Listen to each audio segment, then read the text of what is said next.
Hi guys, welcome back to my channel. My name is Christian. If it's your first time seeing me, go ahead and like this video because I know you're gonna like it already. Subscribe and turn on those post notifications so you never miss another upload. And if you already are subscribed, then hey, welcome back. So today guys, we're gonna be talking about energy vampires. It's been a minute since I did a video about, a topic where I was just kind of informing y'all about a little tea. We know we had our chakra series, but y'all have been loving the pick a cards lately, and I've been loving doing them. So there's definitely gonna be more pick a cards to come, of course, but I wanted to get into some energy vampires here. I had a client not too long ago and we talked a little bit about energy vampires, and I was like, this will be a good topic to bring to the collective. So we're going to be talking about energy vampires. I'm sure most of us have dealt with energy vampires. We're going to talk about why you keep attracting them, what's going on with you that makes them want to attach to you, how you can get rid of them, different boundaries you can set up to protect yourself, and things like that. So if you have dealt with an energy vampire before, if you're dealing with one right now, or if you want to know, am I an energy vampire? Am I, taking energy from people around me? Am I draining everybody around me? Then just keep on watching. Of course, guys, make sure you follow me on social media and follow my talk show, What's Her Angle, on social media. The first episode is coming very, very soon, and I'm very excited about it. So yes, make sure you guys get in tune for that. But yes, let's go ahead and get into the energy vampire tea. So first things first, let's just get into what an energy vampire is. An energy vampire is a spirit or an energy that drains you emotionally. This person literally just takes and takes. This person could be doing this like physically, like they could be physically bringing a lot of stress to your life, bringing you a lot of worry, bringing you a lot of anxiety or stuff, or they could be doing it in other ways. Sometimes even when we're just around people and sharing space with them, that can drain our energy. They don't even have to be talking to us. So there's definitely different kinds of energy vampires, but the common consensus is that they are draining your energy. Typically, an energy vampire is someone that's very emotionally manipulative. This person will say anything, do anything, throw any kind of fit, whatever they have to do, basically to keep the attention on them. That's what they're going to do. This person isn't taking accountability for anything that they're doing. Some energy vampires can be narcissistic. Some of them can be very, very dramatic. Some of them can be overly emotional. Some of them might like to put on a show, okay? An energy vampire's job and objective really is just to get whatever they can from you. They're trying to get your energy and suck up all of your energy. Typically, energy vampires are around people who are empathic. They're around people who naturally are healers, people who are really, really nice, really, really giving naturally. If you are someone like that, you're literally a beacon to energy vampires. Like, these people can see you from a mile away, literally, and they are going to be at your front door. And if you are someone that's nice and that's sweet and that's empathic, you might definitely be able, to just be taken advantage of by these people. Like, they will take advantage of you if you let them. And also, someone empathic might be like, wait, I'm empathic. I'm able to tell when people are genuine. I'm able to tell when people are lying. How can this energy vampire fool me? An energy vampire is literally like, they are skilled at tricking people. They are skilled at manipulation. And also, an energy vampire really will be fucked up. So they really will be carrying real life trauma, real life issues, real life problems, real life stuff that they've dealt with in their past that has turned them into this needy person that literally feels like they have to take and absorb everything that someone has until they have nothing left for themselves. Some people really feel like that. Like, that's what they are owed. All of your energy, all of your vibration, everything you have to offer. And they will sit there and take until you shut it down, which is something else we're going to be talking about, boundaries and stuff that we need to set in place. An energy vampire is going to keep taking advantage of you if you let them. I know a lot of people can be in a place where we know it's not healthy. We know somebody isn't giving us anything, but we'll sit in those places because I'm all they have. This person really needs me, but they need me to vent to. And yes, they do this, but they also, I'm able to heal them in this ways. And yes, they do this to me, but I'm also able to, give them this. You can find a million reasons why an energy vampire will need you. Of course they need you. Like, that's why they're there. You can find a million reasons why a parasitic energy is going to be connected to you. They need a host. Parasites need a host. So we need to stop thinking that we are special. We need to stop thinking that we are healer of the year when all of these and the raggedy ass people keep coming to us. They coming to you because you are dealing with them. And I think I said in another video that we really have to treat ourselves like, a clinic, literally like a clinic, a rehabilitation center where it's like, yes, you can come in, I can rehab you, I can heal you, we can work together. You know what I'm saying? Yes, you can be up in here, but you're going to abide by my rules, but you're going to respect me, but you're going to respect my boundaries. And if you're not able to do that, sorry, bye-bye. We could put somebody else in this bed, in this room, at this facility. Somebody else can need some help. You can go ahead and get up out of here. You know what I'm saying? So it's all about boundaries and having those boundaries in place. But realistically, if somebody is in a space with someone that is giving, that is sharing, that is loving, that is kind, they're going to take advantage of you, which is why they will emotionally manipulate you.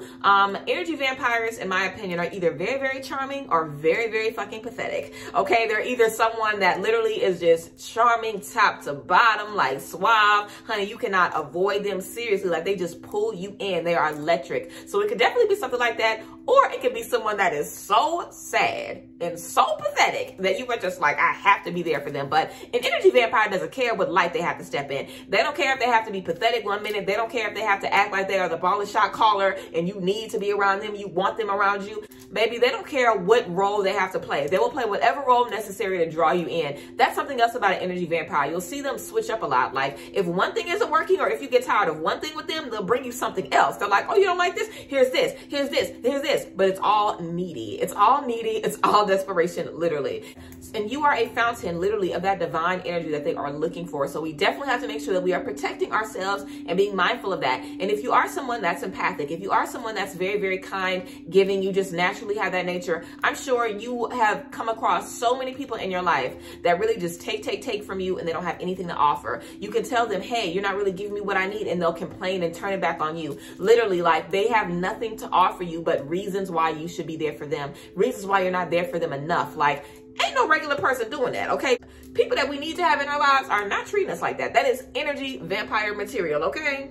Dealing with energy vampires and having space with energy vampires definitely will add stress to your life. It'll stress you out. It'll bum you out. Just being around them will bring your energy down. That's why I was saying in the beginning, sometimes energy vampires will be deliberately attacking you. And sometimes just having somebody around you, honey, is just like, I need to get from around these friends. I need to get from around these people. People can sometimes just carry around that energy, even if they're not mindful of it, even if they're not physically trying to activate it. But sometimes people's energy in itself is going to bring you down, which is why it's so important to stay in connection with how you feel, to connect with your higher self, to connect with God daily. So you always can be in touch with, you know, how you feel and what's your temperature. You know what I'm saying? If you aren't in touch with your energy, it might not really surprise you, or you might not be able to pick up on when you're around somebody and your energy instantly plummets. You might think it's you. You might think it was something else, or, oh, it's just a mood. I'll get over it. You might not attach it to that person, but our energy isn't shifting for no reason. We're not noticing things for no reason. Nothing is by accident. So if you have a certain person in your life and you know, come around this person and lately you've been noticing, I'm not really feeling right being around this person, or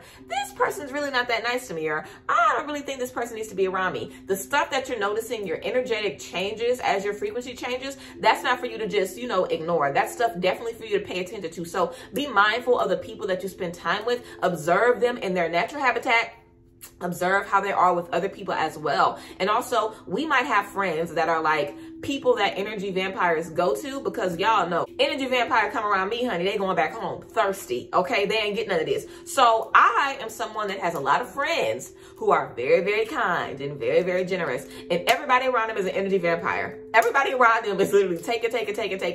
And sometimes I can't be around them friends that much. Sometimes I need to separate myself, because being around somebody that is getting fed on all the time by energy vampires can also damage your energy. So if you are someone, again, that's being affected by energy vampires, it's not just about you and your energy. You also have to think about the energy of people that you are around. If you are in a relationship, it's going to affect your relationship. If you have best friends, it's going to affect them. If you have children, it's going to affect them, because you have somebody or some people that are just pulling all your energy. So whenever you go around the people that you do love and the people that you do want to pour into, sure, they can replenish their energy into you, but initially you are going to be depleted. Okay, so it's going to be coming out in other places. Or in career, like I was talking about, stress, being up all night, worrying, not eating, feeling like you're not right, feeling like something is off, but everybody around you is happy, especially the energy vampires. So that's when you're really gonna think it's you. Seriously, it's manipulation. It's making you feel like you are the problem. It makes you feel like your only purpose or the only thing that you have to offer somebody is all that you have. You know, you are your first priority, and you have to maintain that all the time. You always have to make sure that you are good. And when we come across these energy vampires, we have to have these boundaries in place. And we cannot let people play with us. Seriously, like, we cannot, you let somebody play with you one time, they will play with you every other time they get. It doesn't matter. You cannot let nobody play with you. Seriously, like, it is not worth it. To have friends, what kind of friends? Friends that just pull from you? It's not worth it. You'd rather be alone. Trust. You rather be alone. And some people might not rather be alone. Some people want people around them, even if it's people that's, you know, fucked up. That's fine. If you are still in that part of your journey, that's okay. Like, everybody gets to, you know, different parts at different times. But being in this space of awakening and being in this space where you are able to pinpoint energy vampires, you're able to pinpoint narcissists, you're able to pinpoint who's just pulling from your energy, it is going to be a space where sometimes you will be alone. You are definitely going to be cutting people off. You're definitely going to be releasing people from your space. And that's not anything to brag about or anything to be like, oh yeah, I'm cutting people off. It's just what it is. Okay, it's just what it is. As we are growing, we are going to be observing the people that are around us. So that's just what you're going to have to deal with, period. Deal with it. Sometimes you got to be alone, but deal with it. It's worth it in the end, because your soul family cannot find you if you are laying in the street all sucked dry because you don't let these energy vampires, you know, tear you up. Your soul family will find you when you are shining in your highest elevation, in your highest frequency, because you have elevated above those people that have just been pulling from you. We definitely want to understand that sometimes taking the high road for ourselves, sometimes choosing ourselves and picking ourselves over certain friends, over certain things, can definitely lead to us, you know, feeling a little alone or feeling like we don't have people that we can reach out to. That's definitely normal, which is why it's so important to find community. I always talk about how I found community in Facebook groups and in online communities and things like that. There's always community for you. People who want to support you, people who want to pour into you, even if it's not people that are physically around you. You need community. You need people who can pray for you and pour into you regardless of if they are around you or not. We definitely want to make sure that we are being mindful of the energies that we are connecting with, setting those boundaries, being mindful of those red flags, and again, not letting people play with us. Of course, we want to cleanse our energy frequently, cleanse our space frequently, and make sure that we are always having some affirmations of protection or some black tourmaline, some amethyst, something on us to protect us, and just keeping your energy high, keeping your energy vibrant. And of course, always talking to God, always talking to your ancestors and your spirit guides, because regardless if you are being mindful of it or not, they are protecting you and they're always with you. So yes, thank you guys for being here today. That is the tea on energetic vampires. If you guys have done with the energy vampire, then let me know down below. I want to hear y'all stories. I want to hear y'all tea. And you never know, you might definitely be able to connect with somebody. So yeah, I appreciate you guys as always. And yes, I will see you next time. Of course, follow me on all of my social media. Check the description box for any tea that I haven't mentioned on here that you need to know. And yeah, I'll see you guys later. Thank you guys as always. Love y'all. Bless.